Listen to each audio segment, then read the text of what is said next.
పెద్దలను పిలవనప్పుడి అనండి. ఉపవాస ప్రార్థనకి ఎవరు రావాలా? శనివారం ఉపవాస ప్రార్థనకి ఎవరు రావాలా? మాసాంతర కూటానికి ఎవరు రావాలా? మైకేల్ గారు ఎవరు రావాలా? ఎవరు రావాలా? వెంకటేశ్వర గారు ఎవరు రావాలా? పెద్దలంటే ఎవరు? వాళ్ళు ఎక్కడో ఉన్నారండి.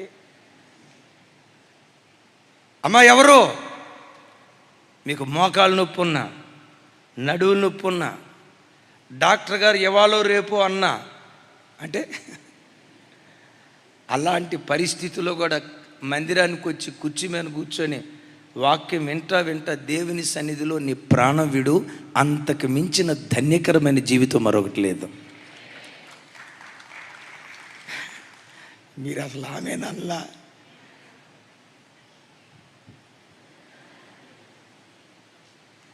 అంతకు మించిన ధన్యత ఏముంది? సరే, పెద్దలను పిలవనప్పుడు అన్నాడు, అంతటితో ఆగాడా? ఆ తర్వాత మాట ఏమన్నాడు తెలుసా? చిన్నవారిని. అయ్యా 7 సంవత్సరాలా చిన్నోళ్ళు అంటే? 5 సంవత్సరాలా? దాని వివరణ ఏమి ఇస్తాడో తెలుసా? స్తన్యపానము చేయు బిడ్డలను తోడుకొని రండి. ఎవరిని? అరే పెద్దగా చెప్పండి అమ్మా. ఎవరిని? దేనికి? చిన్నపిల్లలు ఎందుకు సార్? పెద్దోళ్ళారా ప్రార్థన చేయండి. ఒకవేళ మీ ప్రార్థన దేవుడు వినకపోతే, యవనస్తులారా మీరు ప్రార్థన చేయండి. ఒకవేళ మీ ప్రార్థన దేవుడు వినకపోతే, తల్లులారా మీరు ప్రార్థన చేయండి. ఒకవేళ మీ ప్రార్థన దేవుడు వినకపోతే, ఈ పసిబిడ్డల ప్రార్థనైన దేవుడు వింటాడు కదా. పసిబిడ్డలను పాలు తాగే పసిబిడ్డలను కూడా తీసుకురండి అన్నాడు. ఆ రోజుల్లో యెరూషలేము తన వైభవాన్ని కోల్పోవటానికి కారణం ఏంటంటే, నియామకపు కోటాలకు జనాలు రావట్లా. అది ఎమాన్యుయల్ మినిస్ట్రీస్ అయినా, ఐపీసీ అయినా, హెబ్రోన్ అయినా, హోసన్నా అన్న, టీపీఎం సంస్థ అన్న, ఏ చర్చి అయినా తన వైభవాన్ని కాపాడుకోవాలంటే 30 60 100 అది ఎదుగుతూ ఉండాలంటే ప్రజలు నియామకపు కోటాలకు మందిరానికి వచ్చి దేవుని సన్నిధిలో ప్రార్థించేటువంటి వారై ఉండాలి. నువ్వు మందిరానికి రావటం ఆగేస్తే, దేవుని మందిరానికి వచ్చి ప్రార్థన చేయటం నువ్వు మానేస్తే, నాకు ఉద్యోగం అండి, నాకు పిల్లలండి, ఉద్యోగం లేనప్పుడు బాగానే వచ్చావుగా, సరే నిల్లు లేనప్పుడు బాగానే వచ్చావుగా, తినటానికి తిండి లేనప్పుడు బాగానే వచ్చావుగా, ఆర్థిక ఇబ్బందులతో అల్లాడిపోయేటప్పుడు బాగానే వచ్చావుగా, ఇప్పుడు సంపన్న స్థితి వచ్చిన తర్వాత కూర్చోవటం నీకు కష్టమైపోయిందా? దేవుని సన్నిధిలో మోకరించడం నీకు కష్టమైపోయిందా? జాగ్రత్త.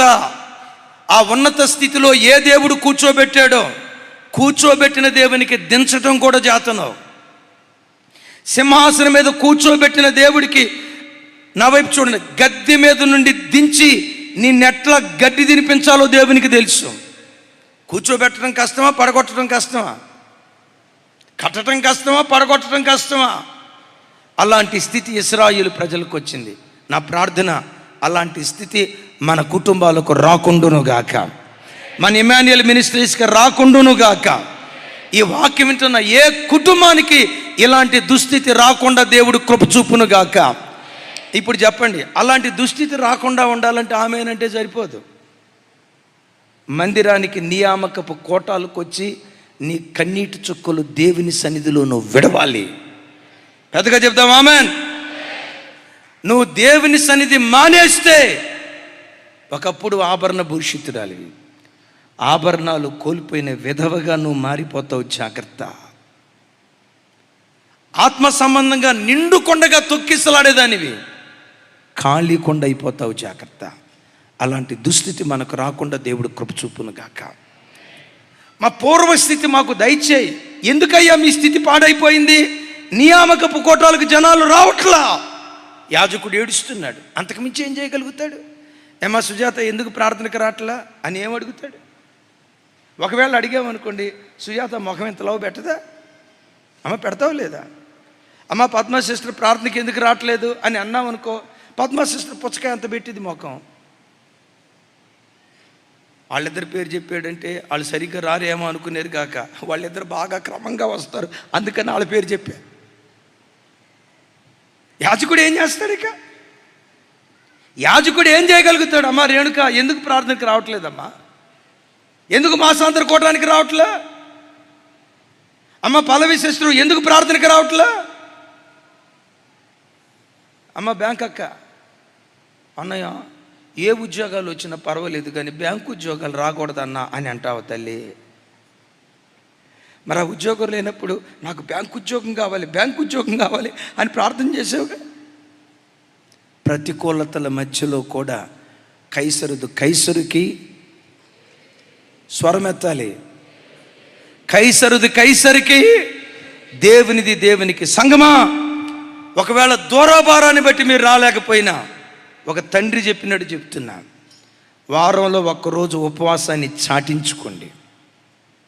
ఒకవేళ దూరాభారాన్ని బట్టి రాలేని స్థితిలో ఉంటే మీ గృహాల్లోనే ఉండి దేవుని సన్నిధిలో ఉపవాసంతో ఎలుగెత్తి దేవుని దగ్గర ఏడవండి. నీ వైభవం ఎప్పటికీ తగ్గిపోకుండా ఎన్నటికీ తగ్గని వన్నే నా దేవుడు నీకు అనుగ్రహించును గాక. ఆభరణ భూషితురాలైన పట్టణం ఎందుకు దిగంబరైపోయింది? ఒక భయంకరమైన మాట చెప్తాను చూడండి. ఆ మాట విలాప వాక్యాలు 5వ అధ్యాయం 7వ వచనం.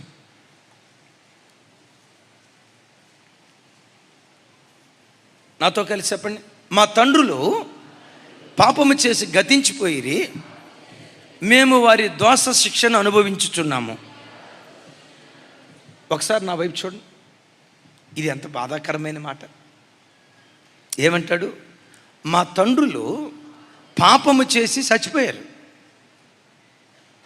సచ్చినోడు ఏమయ్యాడో తెలియదు కానీ బతికున్న మా బ్రతుకులో వారి దోష శిక్ష నా మీద పడి. తల్లులరా నా వైపు చూడండి. ఒక తండ్రిగా చెయ్యెత్తి దండం పెట్టి చెప్తున్నా, తండ్రులరా నా చేతులెత్తి దండం పెట్టి చెప్తున్నా, నీ పిల్లల ఒడిలో నువ్వు కోట్ల రూపాయలు వేయకపోయినా పర్వాలా, అవకాశం ఉంటే వేయి.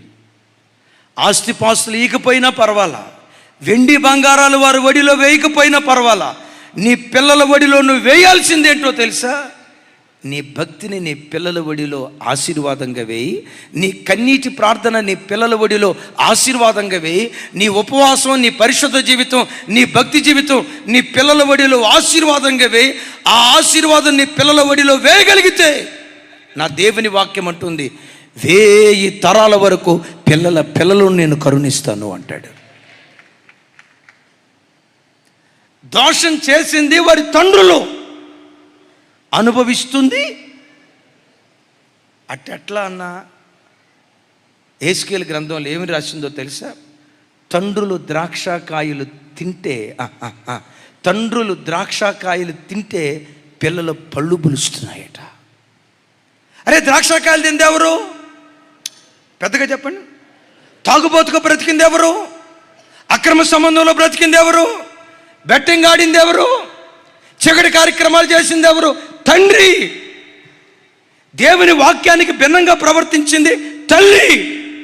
తల్లిదండ్రులు ప్రవర్తిస్తే ఆ దోష శిక్ష ఎవరి ఒడిలో పడిందట?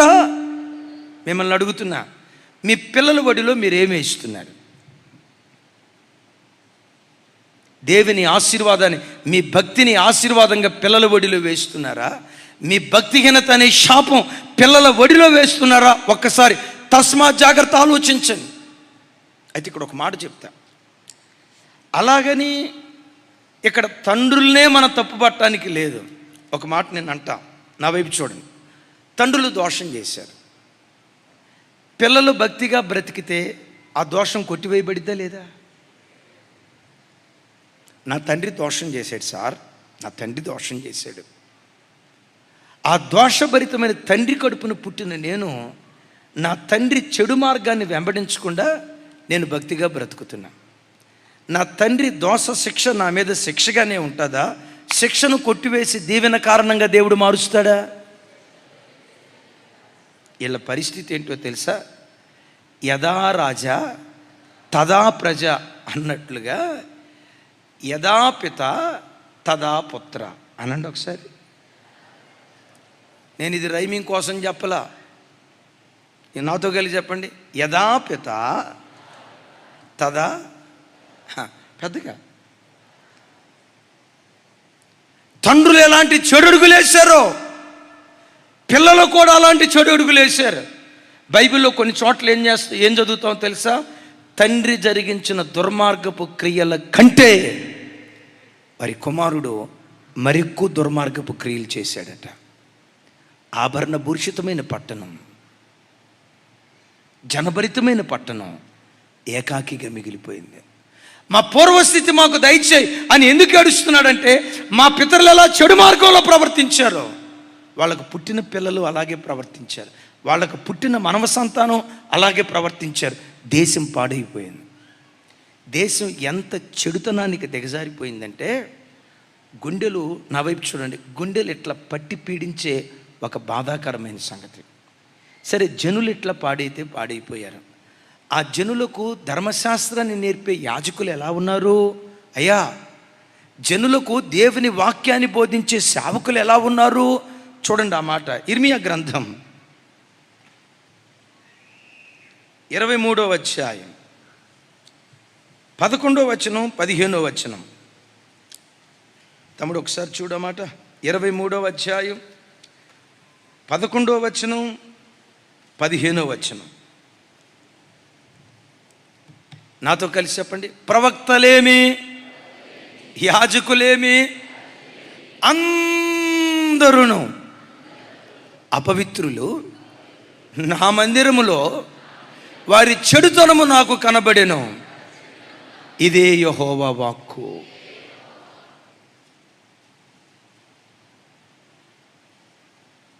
విన్నారు ఈ మాట? కొందరు కాదు.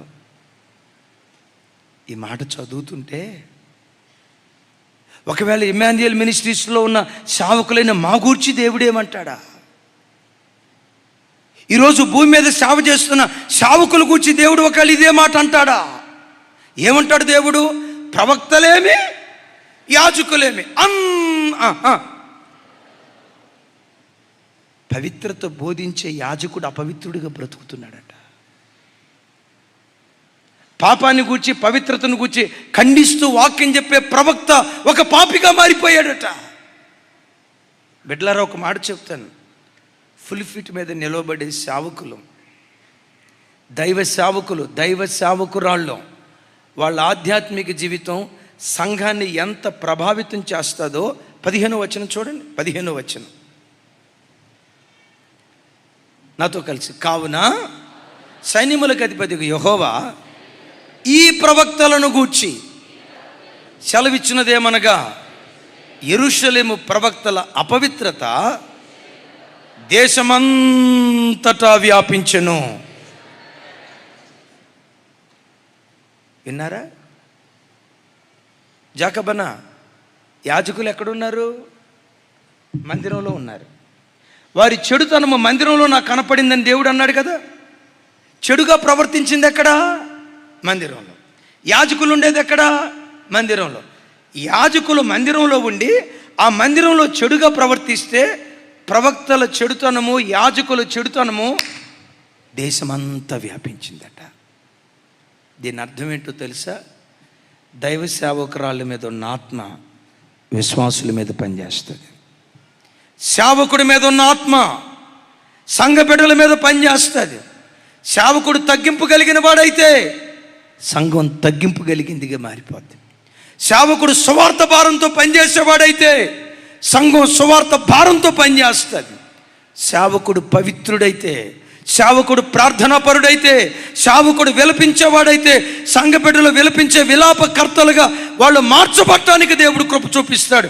ఒకవేళ సేవకుడే దారి తప్పితే, ఒకవేళ సేవకురాలే దారి తప్పితే మీరు మా దగ్గరికి వచ్చి అన్న ప్రార్థన చేయండి అన్న అని అంటారే, మీ తల మీద చేయి పెడతామే.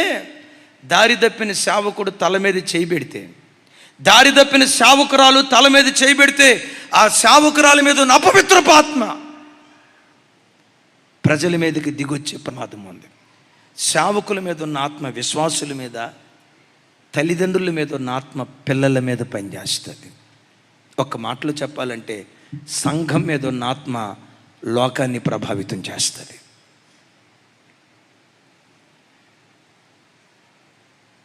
సంఘం వాక్యం చేత పరివర్తన చెంది బ్రతుకును మార్చుకుంటూ ఉంటే ఆటోమేటిక్గా తెలియకుండా లోకం మారిపోద్ది. యేసయ్య దగ్గరికి సమరయ స్త్రీ వచ్చింది, చిన్న మాట వింది. యేసయ్య దగ్గరికి వచ్చినప్పుడు పాపాత్మురాలిగా వచ్చింది, తిరిగి వెళ్ళేటప్పుడు పవిత్రురాలిగా మార్చబడి వెళ్ళింది. మార్పు నుండి నా తల్లి సుంకారు గ్రామంలో అడుగుపెట్టింది. గ్రామం మార్చబడి యేసయ్య పాదాల మీద పడింది. ఈరోజు లోకం మారటానికి క్రైస్తవుడే తాగుబోతుడు, క్రైస్తవుడే భార్యను కొట్టేవాడు, క్రైస్తవురాలే అత్తకు ముద్దన్నం పెట్టదు, క్రైస్తవురాలే ఆదివారం మందిరానికి వస్తుంది. ఇక భర్తను సాధించడం స్టార్ట్ చేసిందంటే గయ్యాలి మనిషి. క్రైస్తవుడే ఫోర్నోగ్రఫీ వీడియోలకు బానిసైపోయాడు, క్రైస్తవుడే అశ్లీలమైన బూతు బొమ్మలకు బానిసైపోయాడు, క్రైస్తవుడే లోకపు యవనస్తులు ఎట్లా ప్రవర్తిస్తున్నాడో మందిరానికి వచ్చే యవనస్తుడు నువ్వు కూడా అట్లాగే ప్రవర్తిస్తున్నాడు. లోకస్తుడు ఆ అమ్మాయిని ప్రేమించే ఈ అమ్మాయిని ప్రేమించే చెడు తిరుగులు తిరుగుతున్నాడు. మందిరానికి వచ్చి నీ బ్రతుకులో కూడా నీ బ్రతుకు కూడా అదే. నువ్వు మారకపోతే లోకం ఎలా మారిద్ది? నువ్వు పరివర్తన చెందకపోతే లోకం ఎలా పరివర్తన చెందిద్ది? నీ పాదముద్రల ప్రభావం, నీ మీద ఉన్న ఆత్మ లోకం మీదకి వెళ్ళిపోద్ది. జాగ్రత్త. ఇక్కడ ఏమైనా రాస్తుంది? యెరూషలేము ప్రవక్తల అపవిత్రత.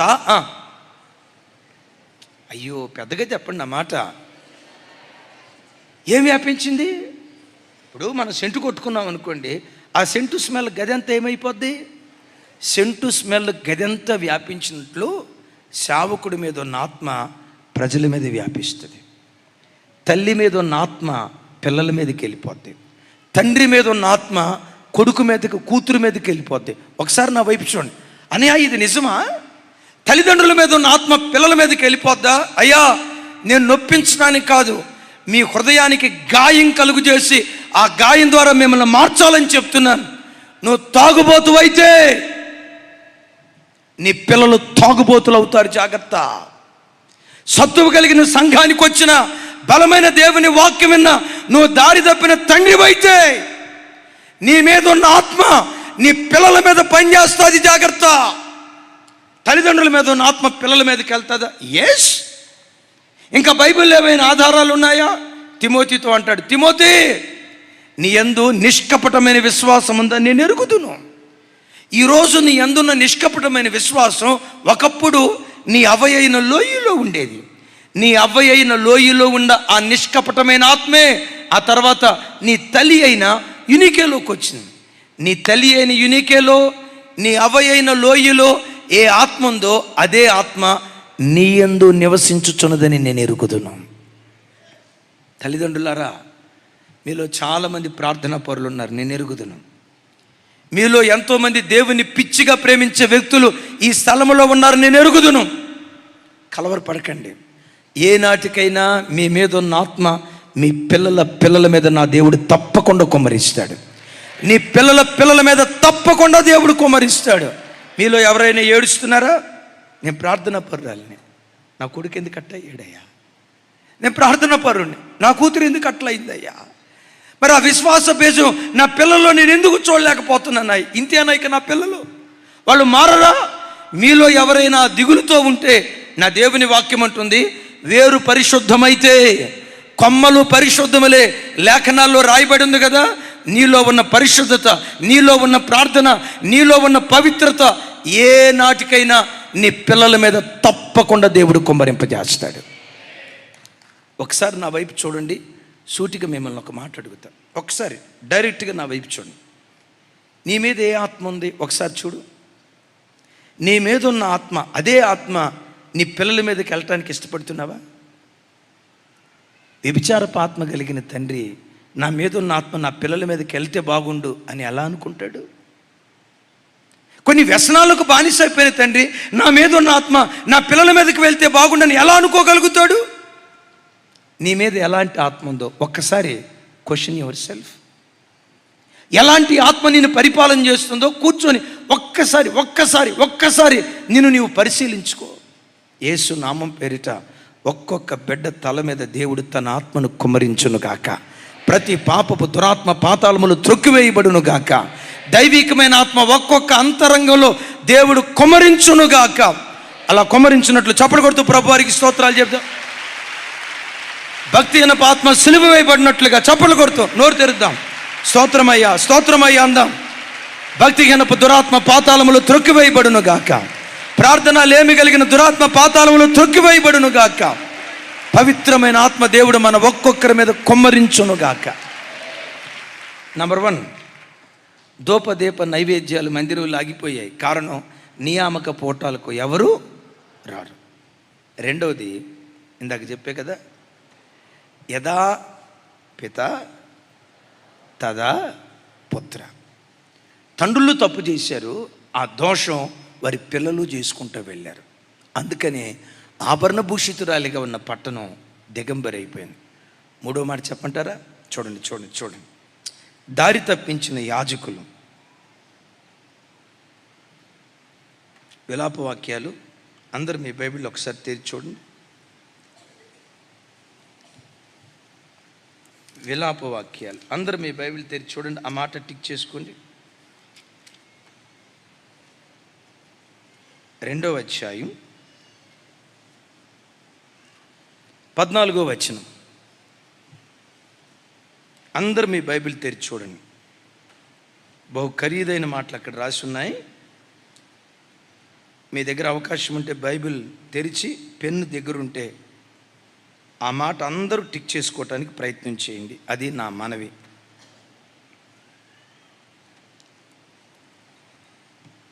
నాతో కలిసి, నీ ప్రవక్తలు నిరర్ధకమైన వ్యర్థ దర్శనములు చూచి ఉన్నారు.